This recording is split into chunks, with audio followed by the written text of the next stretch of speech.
नमस्कार दोस्तों, news India में आपका फिर से स्वागत है।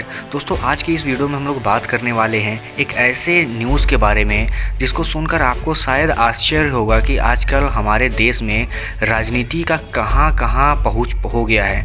दरअसल ये न्यूज़ जो निकल के आई है सीधे सीधे भारत के स्पेस इंडस्ट्री यानी इसरो से और उस हमारे देश की ही एक स्टार्टअप कंपनी है स्पेस किस इंडिया, उससे निकल के आई। दरअसल इनका मानना ये है कि इसी साल के इसी महीने के अंत में वो एक मिशन लॉन्च करने वाले हैं जो कि इसरो की तरफ से लॉन्च होगा।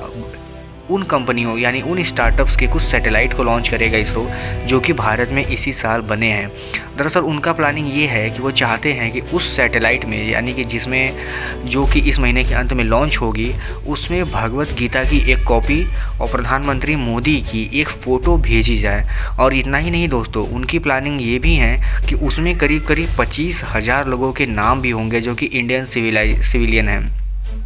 अब आपको आश्चर्य होगा कि ये एक अजीब सा एक्सपेरिमेंट है, लेकिन इसके पीछे लॉजिक ये दिया जा रहा है कि ये ऐसे नाम हैं जिसकी वजह से लोगों में एक क्यूरियोसिटी सी जागेगी कि वो स्पेस इंडस्ट्री में अपना नाम भेजें और उसके बारे में और जानने की इच्छा रखें और कुछ खोजें, जाने, सोचें। तो ये थोड़ा तुक जो है वो समझ में आता भी है कि चलो इससे कुछ फ़ायदा हो सकता है, लोगों में थोड़ी जागरूकता नाम की जो चीज़ होती है वो बढ़ेगी।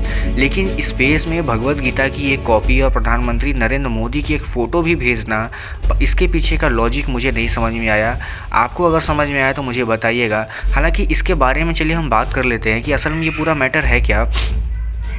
दरअसल इसरो के साथ जो काम करने वाली स्टार्टअप कंपनी स्पेस किस इंडिया, उसका मानना है कि ये लोगों में सिर्फ जागरूकता फैलाने के लिए ही है, लेकिन धार्मिक चीज़ों को बढ़ावा देना। इससे पहले भी दुनिया में ऐसे बहुत से काम हो चुके हैं कि बाइबल को भी अंतरिक्ष में भेजा गया है वो किसी न किसी माध्यम से। लेकिन ये अजीब बात यह है कि इंडिया में ये पहली बार हो रहा, और इससे न जाने कितने और विवाद सामने निकल के आएंगे। कल कोई और धर्म के लोग अपने धर्म ग्रंथों को ऊपर भेजने की बात करें तो इससे एक अजीब सा माहौल होगा कि धर्म और जो पॉलिटिक्स था वह हमारे पृथ्वी को छोड़ के अब स्पेस इंडस्ट्री में भी घुस जाएगा, और शायद वो लंबा एक खिचड़ी पकना शुरू होगा कि भैया मेरे स्पेस सैटेलाइट में मेरे धर्म के ग्रंथों को आप नहीं भेज रहे हैं, उनके को भेज रहे हैं। तो ये पूरा का पूरा एक मैटर जो खिचड़ी बन के ही रह जाएगा। और इसरो जो है, मुझे नहीं लगता कि ऐसे बवाल में इसरो को पढ़ना चाहिए। अब ये चाहे पॉलिटिकल पॉइंट ऑफ व्यू से इस तरह की चीज़ें की जा रही हों या फिर इसरो की खुद की एक बढ़ावा देने की जो बोलते हैं क्यूरियोसिटी लोगों में जगाने की जो प्लानिंग है वो हो, लेकिन हो तो रहा है तो मेरे समझ तो बाहर है। आपको क्या लगता है कि इसरो की इस तरह की चीज़ें करनी चाहिए? और दोस्तों आपको सबसे बड़ी बात बता दें कि ये जो पूरा मिशन था ये पूरी तरह से आत्मनिर्भर भारत की तर्ज पे ही बनाया गया है, यानी कि इसमें जितने भी पेलोड्स वगैरह होंगे वो पूरा भारत में ही डेवलप किए गए हैं। इसी वजह से आत्मनिर्भर जो अभियान है भारत का, उसी को बढ़ावा देने के लिए प्रधानमंत्री नरेंद्र मोदी की जो फ़ोटो है उसको भी भेजने का प्लान बनाया गया है। हालांकि ये थोड़ा विवादित ज़रूर लगेगा, लेकिन इसरो अगर चाहता है तो मेरे ख्याल से कुछ ना कुछ उसकी अपनी एक प्लानिंग होगी जिसके तहत वो करना चाहता है। आपको बता दें ये जो मिशन लॉन्च होगा उसमें 3 पेलोड्स और भी होंगे जो कि अलग अलग तरह की स्टडी करने के लिए बनाए गए हैं। जैसे कि स्पेस की जो रेडिएशन है उसको नापने और परखने के लिए अलग सिस्टम है, मैग्नेटोस्फीयर की जांच करने के लिए अलग है, और यहाँ तक कि कम्युनिकेशन नेटवर्क को भी संचालित करने के लिए अलग से पेलोड बनाए गए हैं। और ये सब इसी महीने के अंत में हो सकता है कि लॉन्च कर दिए जाए और दुनिया को एक नया मैसेज मिलेगा कि भारत का जो धर्म और पॉलिटिक्स है वो धरती से उठकर अब स्पेस में भी पहुँच गया है। तो इसके कितने साइड इफ़ेक्ट्स होंगे वो तो समय के बाद देखने को पता चलेंगे।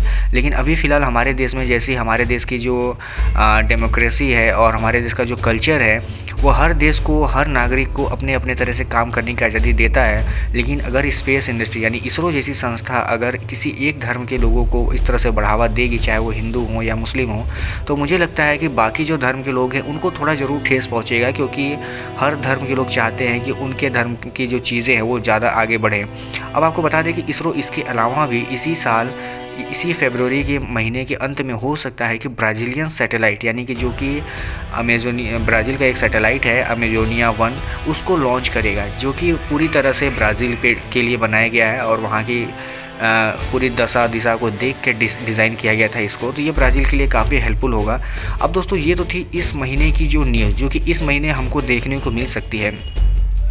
आप बताइएगा कि क्या सतीश धवन जो कि स्पेस इंडस्ट्री के फाउंडर भी थे हमारे देश में, उनको सम्मानित करने का ये तरीका इसरो का सही है? क्योंकि सतीश धवन सैटेलाइट जो है वो उनके ही ऑनर में बनाया गया है और उनको इसी वजह से उसको लॉन्च भी किया जा रहा है। तो आपको क्या लगता है कि ये जो तरीका इसरो का है ये कितना सही होगा, और आपको क्या, अगर किसी को इससे ठेस पहुँचे तो उसको क्या करनी चाहिए?